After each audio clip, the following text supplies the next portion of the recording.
उत्तर प्रदेश में विशेष गहन पुनरीक्षण यानी एसआईआर के लिए एक बार फिर से एक हफ्ते का समय मिलना लगभग तय हो गया है। बीएलओ की ओर से करीब 17.7% यानी कि 2.25 करोड़ मतदाताओं के गणना फॉर्म इकट्ठा न हो पाने की रिपोर्ट दी गई है।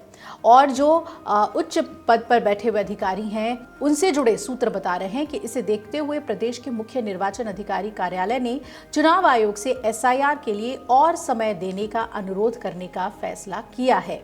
अब नया फैसला 11 दिसंबर से पहले कभी भी आ सकता है और इससे पहले 30 नवंबर को गणना फॉर्म भरने की जो तिथि थी वो 4 दिसंबर से बढ़ाकर 11 दिसंबर की गई थी और प्रदेश में 15.44 करोड़ से ज्यादा मतदाता हैं।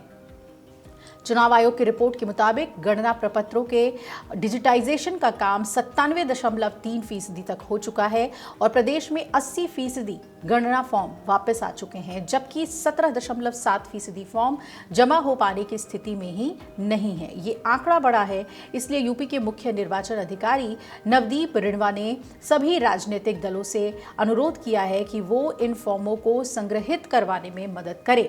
सभी जिला निर्वाचन अधिकारियों को निर्देश दिया गया है कि चेक कराएं कि क्या वाकई इन फॉर्मों के वापस आ पाने की स्थिति नहीं है। अभी गणना प्रपत्र भरने की अंतिम तिथि 11 दिसंबर, प्रपत्र भरकर वापस करने की अंतिम तिथि 11 दिसंबर दी गई है। सूत्र ये भी बता रहे हैं कि मुख्य निर्वाचन अधिकारी कार्यालय उत्तर प्रदेश के अनुरोध को देखते हुए एक हफ्ते का समय और बढ़ा सकती है।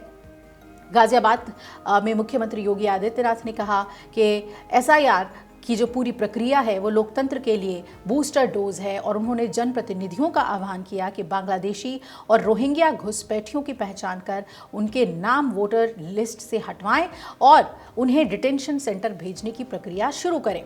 सीएम योगी सोमवार को एसआईआर की समीक्षा के लिए पहुंचे हुए थे और उन्होंने जनप्रतिनिधियों से कहा कि शादी के कार्यक्रमों में कम जाएं और जनता के बीच ज्यादा जाएं। आगरा, मुरादाबाद में भी उन्होंने बैठक कर एसआईआर के काम की जानकारी ली और जनप्रतिनिधियों से कहा कि ज्यादा से ज्यादा पात्र लोगों के फॉर्म जमा करवाकर उनके नाम मतदाता सूची में शामिल किए जाएं। ऐसे घरों में जाकर बात करें जहां अभी शादियां हुई हैं। लड़कियों के ससुराल जाने के बाद उनका वोट एक ही जगह हो। कई बार मायके और ससुराल दोनों जगह वोटर कार्ड बन जाते हैं और इससे गणना में दिक्कत हो सकती है। अगर आपका नाम एसआईआर कंपैटिबल लिस्ट में नहीं है तो ऐसे में आपके खिलाफ कोई कार्रवाई नहीं होगी। हालांकि वेरिफिकेशन के लिए नोटिस मिल सकता है। इस स्थिति में आपको जो निर्धारित पहचान पत्र है उनमें से एक आयोग के अधिकारियों के समक्ष पेश करना होगा। ड्राफ्ट वोटर लिस्ट से किसी वजह से आपका नाम गायब हो जाता है तो इस तरह के मामलों में वोटर रजिस्ट्रेशन ऑफिसर जांच शुरू कर सकता है।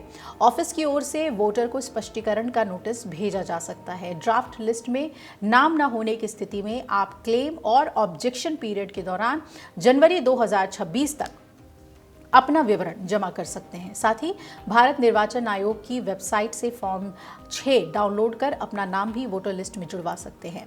एसआईआर फॉर्म भरने में निर्धारित समय में सफल नहीं होने पर ड्राफ्ट वोटर लिस्ट के 16 दिसंबर को प्रकाशित कराने के बाद अगर आप एसआईआर के लिए आवेदन करते हैं तो आपको पात्रता साबित करनी होगी। इसके लिए वोटर रजिस्ट्रेशन ऑफिसर के सामने सुनवाई में शामिल होना होगा। अगर आप सुनवाई प्रक्रिया में शामिल नहीं होते हैं तो आप अपनी योग्यता साबित नहीं कर पाते हैं तो फाइल वोटर लिस्ट से आपका नाम हट सकता है। तो आपके आवेदन के वेरिफिकेशन होने की स्थिति में चुनाव आयोग वोटर लिस्ट में आपका नाम जोड़कर नया वोटर आईडी जारी कर सकता है और इसके लिए सबसे ज़्यादा ज़रूरी है कि आपका नाम अपने इलाके की पिछली वोटर लिस्ट में शामिल रहा है। नए वोटरों के लिए जो प्रक्रिया है वो अलग है। तो ये एसआईआर से जुड़ी हुई अहम जानकारी हमने आपको दी। अगर आप ये वीडियो YouTube पर देख रहे हैं तो हमारे चैनल को सब्सक्राइब कर बेल आइकन दबाएं और Facebook पर देख रहे हैं तो हमारे पेज को लाइक करें।